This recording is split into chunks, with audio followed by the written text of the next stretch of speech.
Hello दोस्तों, कैसे हो आप। आज हम आपको फ्री एनर्जी बनाना सिखाएंगे।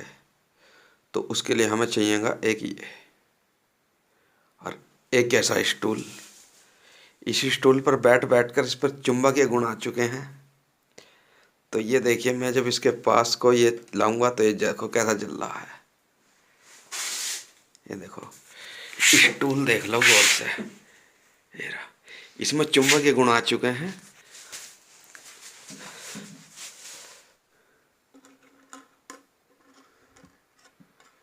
ये देख लो।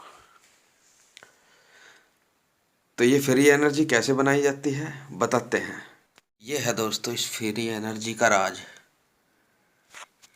ये कुंडल जो टेप से चिपका दिया गया है, ये बैटरी जो टेप से चिपका दी गई है। इसी तरह से जो फ्री एनर्जी वाले बनाने वाले हैं वो अपनी टेबल के नीचे इसी तरह से इंडक्शन कोयल चिपका लेते हैं और जनता का बेवकूफ़ बनाते हैं। तो दोस्तों ये सर्किट कैसे बनते हैं बताता हूँ आपको।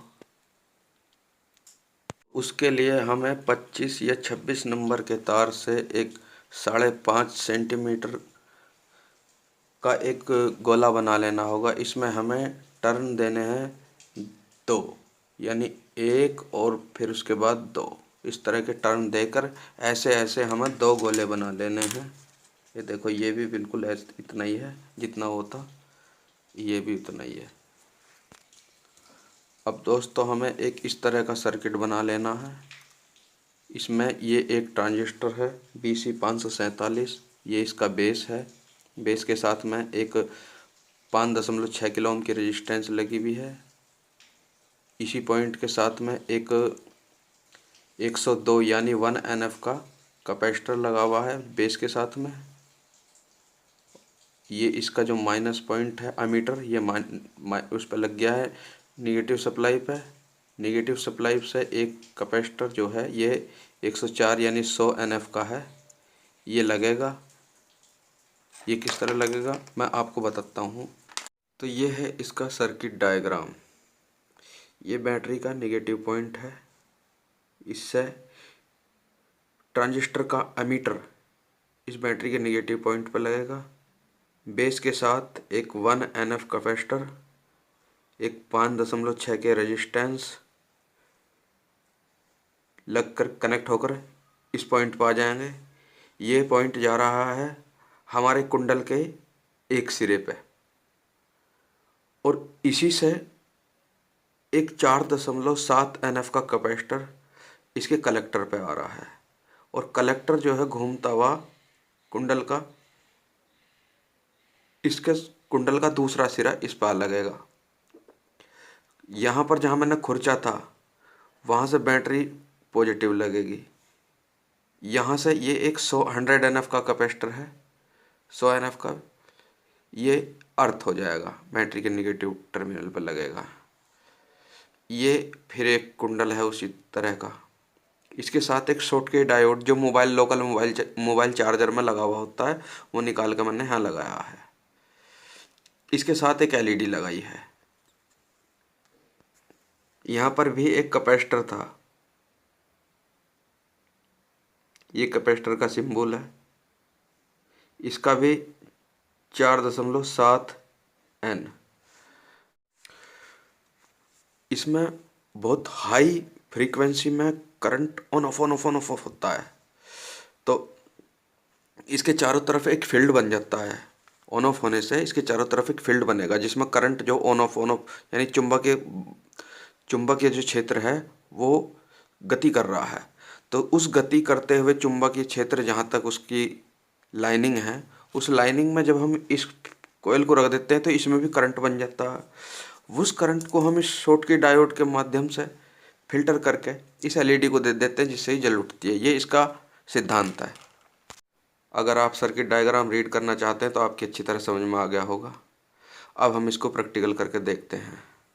जो कुंडल है ये यहाँ लग जाएगा इस तरह से। इसका जो बीच वाला पॉइंट है मैंने खुरच के इसे सोल्डरिंग कर दिया है, ये यहाँ लग जाएगा। ये तो ये सर्किट कंप्लीट हो चुका है। इस कुंडल का एक सिरा जुड़ा है यहाँ पर, तथा बीच वाला सिरा यहाँ जुड़ा है, ये सबसे अलग है, बस ये कैपेसिटर माइनस के साथ लगा हुआ है। इसका जो इधर वाला पॉइंट है ये इस कलेक्टर पर आ गया है, इस ट्रांजिस्टर के इस कलेक्टर पे, इस वाले पे ये घूमता हुआ सप्लाई यहाँ आ रही है, इसके साथ में ये पॉइंट जुड़ चुका है। हमने इसका कनेक्शन कुछ इस तरह से कर दिया है, डायोड निकाला है पुराने लोकल चार्जर में। अब मैं इनकी टेस्टिंग करके देखता हूँ। तो दोस्तों ये है एक 3.7 वोल्ट की मोबाइल की बैटरी। इस मोबाइल की बैटरी पे मैं एक तार लगाऊंगा, यहाँ पर ये हट गया है। इस बैटरी का प्लस सिरा यहाँ लगाया। तो दोस्तों ये सेटअप कंप्लीट हो चुका है। अब मैं यहाँ पर कोई वजन रखूँगा जिससे कि ये हिले ना। तो ये एक पत्थर ले लिया है, इस पत्थर को सिर्फ रखने का मकसद ये है जिससे कि ये हिले ना। अब मैं इस तार को लगाता हूँ, आप एलईडी की तरफ गौर से देखना।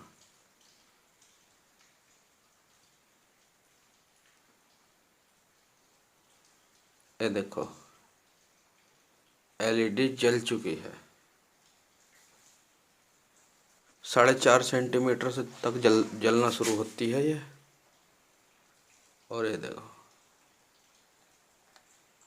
इसके अंदर किसी तरह की कोई भी बैटरी कुछ लगा हुआ नहीं है, बस ये एक तार का टुकड़ा है, गोल कुंडल, एक ये शॉर्ट के डायोड है, एक ये 4.7 NF का कैपेसिटर और ये एलईडी है।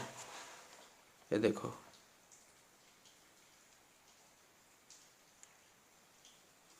बहुत ही बढ़िया तरह से काम करता है।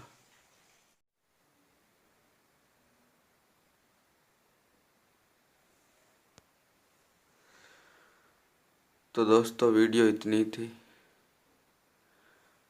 अगर अच्छी लगी हो तो लाइक करना, बुरी लगी हो तो डिसलाइक करना, चैनल को सब्सक्राइब कर लेना।